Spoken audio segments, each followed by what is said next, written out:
Hallucinate. Welcome to episode 9 of the Molehill Report.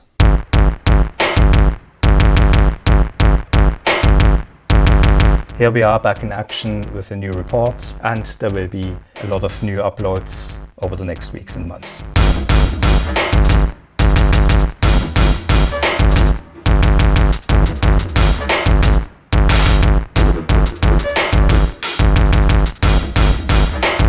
The track we're hearing is a remix of Noface's Hallucinate from the Paraphysical Cybertronics compilation that came out in 1994 by Bass Force 1, and it will appear in the Praxis Digital Remix series next month via Bandcamp and the usual outlets.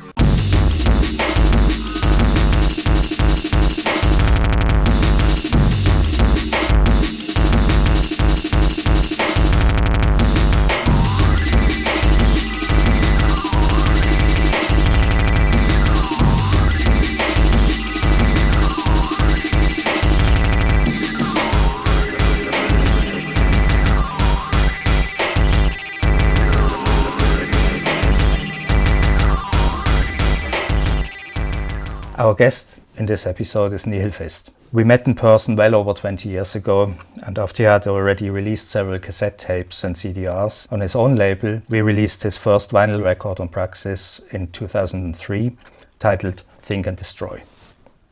This was followed by Resistance is Fertile 2 years later. He returned in 2019 with several new records on Cathartic Noise Experience and Independent Block 36, and live shows, and hasn't stopped since. In October 2022, we met up and talked noise and politics with him, from growing up in the late DDR, to early party experiences and making music himself, to political activism and his work as a radical lawyer, and finally the present phase of renewed enthusiasm in the Nihil Fist project. I never had the idea that I would myself do music. I never learned how to make any kind of music, music equipment. I had no idea about this. But the thing is that then I reached a point where I was not satisfied with the music that existed, that I could consume. It was not really aggressive and fast and hard enough. First I started in my head without a plan to compose music, or have a music in my head that I think would be even more aggressive and would be more interesting. And then I reached a point, the moment where I thought, maybe I just try it myself.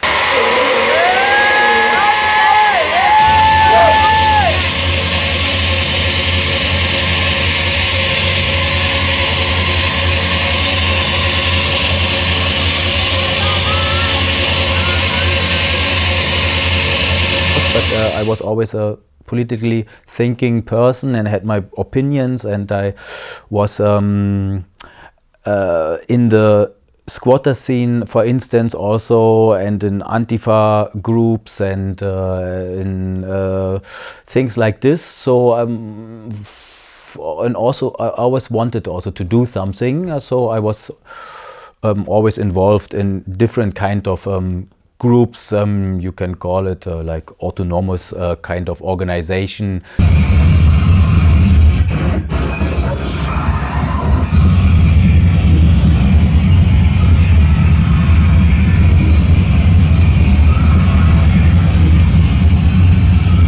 I was a criminal defense lawyer where I defended people who had problems because of their political activities.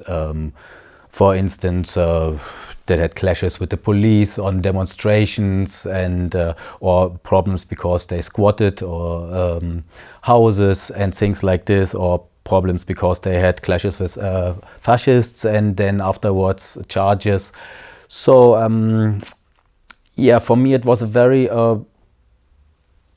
made much sense to be to work in this field, to help people professionally to get a good defense, a defense that is definitely on their side.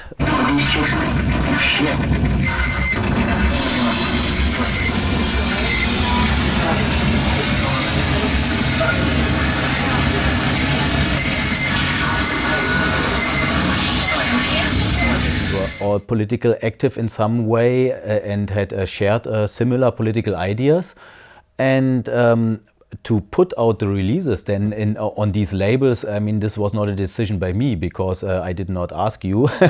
You asked me, and I was very happy about it. You asked me, I did never expect to have a release on your label, because I really admired your label and your work. And that's also why I sought in the first place contact with you.